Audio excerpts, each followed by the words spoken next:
My grandmother, when she was alive, lived on an old farm on the side of a hill in a remote village in northern Sweden, right next to a beautiful lake surrounded by mountains.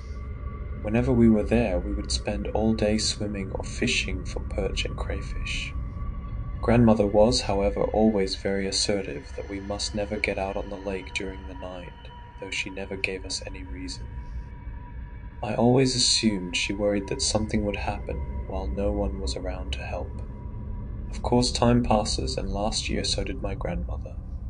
My grandfather died when I was very young, so my grandmother's passing left the house empty, and neither my mother nor any of her siblings were interested in moving out to the middle of nowhere. I, on the other hand, work remotely most of the time, and even though I don't really expect to work the land, the solitude sounded quite appealing. Along with the house itself, I inherited furniture, a tractor, some old farming equipment, and of course, the small wooden rowing boat we would use whenever we were visiting. I have a single neighbor, a strange old man named Leonard, who lives in a small cottage further up the hill across the road from me. He mostly likes to keep to himself, but I have offered to let him use the boat if he wants to do some fishing, and to help out with clearing snow during the winter. One night after I had finally settled in, and was mostly unpacked, I stood by the window in my bedroom, looking out over the lake. The moon was peeking out over the mountain opposite, and cast a beautiful glow on the still water. Suddenly, I was reminded of my grandmother's warnings not to go out on the lake during the night. Curiosity got the better of me, and I made my way down to the boathouse. As I made my way down to the lake, I heard footsteps and a voice calling out behind me. Startled, I turned around to see Leonard. He seemed flustered and asked me almost accusingly why I was going down to the boathouse at this hour. Confused and a little annoyed at his sudden intrusion, I told him that I felt like taking the boat out for a little midnight trip, since this was such a beautiful night. He insisted that going out on the lake during the night was unsafe. Had my grandmother not warned me? In hindsight, I feel extremely childish about this, but his insistence just made me more motivated. I told him that I was fully aware of the risks of taking a boat out at night, but I was a grown adult and capable of making my own decisions. Leonard grumbled, and I could tell that he was still very agitated, but he relented, and with a grunt and a dismissive wave, started making his way back up the hill. I pushed my boat out on the water and jumped in. The water was very still, and the combination of the moonlight and almost complete absence of any sounds made for an incredibly soothing experience. I settled around the middle of the lake, perhaps 300 meters from the shore. At this point, I could see most of the houses in the village and the neighboring village. Looking over toward my house, I suddenly realized that Lennart's cottage was entirely dark. He usually had some lights on in the windows, so that was certainly odd, but I could only assume that he had blown a fuse. Around me, the stillness of the water was disturbed by bubbles. Before I knew it, the water was filled with frenzied activity, and with a lurch, the boat suddenly started moving back toward the shore. I was moving significantly faster than my rowing had taken me out onto the lake, and I was holding on for dear life. I worried I would crash into the boathouse, but whatever pushed my boat along navigated it safely back to the spot where I would normally keep it moored, and it slid softly back onto land. I stood up, scared and confused, and looked around. 3 dark and bloated silhouettes emerged from the water. In the moonlight, they looked almost like soldiers in ghillie suits, but they clearly wore no diving equipment. They approached swiftly and grabbed me. The creatures smelled vaguely of fish and decaying vegetation, and they spoke in a language I could not comprehend. I managed to make out a single word that was repeated multiple times: Mermolgard.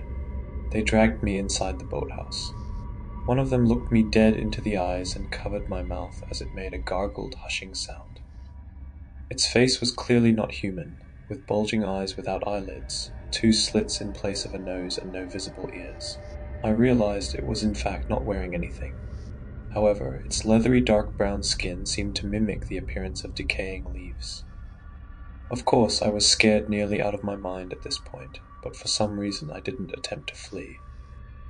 The creatures seemed almost as scared as I was, so I complied and kept quiet. They turned off the lights and settled down around me. We waited in there for what felt like an eternity, but was most likely only a couple of minutes.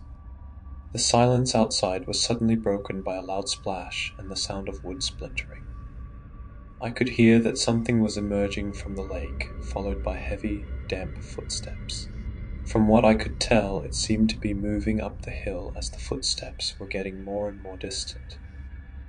As I sat in that boathouse, my senses tuned to max by all of the adrenaline coursing through my body, the sounds of breaking glass and splintering wood reached us.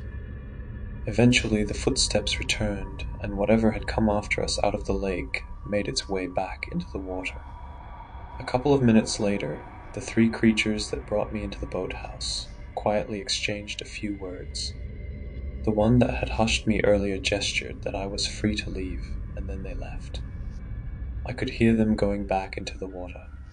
I fell back against the wall and slid down to the floor as my adrenaline abated and the fear truly set in. I didn't move from that spot until the following morning. My house looked like a crime scene. The front door, along with its frame, had been torn out of the wall and lay several meters away on my lawn. Most of my windows and furniture was in pieces, and pools of water dotted the floor throughout the house. Lennart clearly knew more about the creatures that live in the lake. I resented that he hadn't been more forceful in stopping me from going out with the boat. However, logically I knew I wouldn't have believed him if he had started going on about monsters. And what was he supposed to do? Nevertheless, I marched over to his cottage and banged on the door until he eventually opened it. He seemed both surprised and relieved that I was standing there, and he offered me a cup of coffee and an explanation. The lake is inhabited by a creature known as Mermolgard and creatures known as the Vatnora. Generally, they live together in peace, but they have very different opinions on us humans. Lennart and my grandmother used to spend time with the Vatnora, and they understood some of their language. Their word for human roughly translates as foolish ones. They say that humanity are not mature and they mostly settle with observing us. Mermolgard is an ancient creature that sleeps during the day and hunts at night. He is resentful of humanity for settling around his lake, eating his fish, and disturbing the darkness of the night with artificial lights. I still live in my grandmother's old house. Lennart has promised to introduce me to the Vatnora in their own time. I feel an obligation to thank them and to protect others from Mermolgard. I will never go out on the lake during the night again, but I feel strangely safe to do so during the day.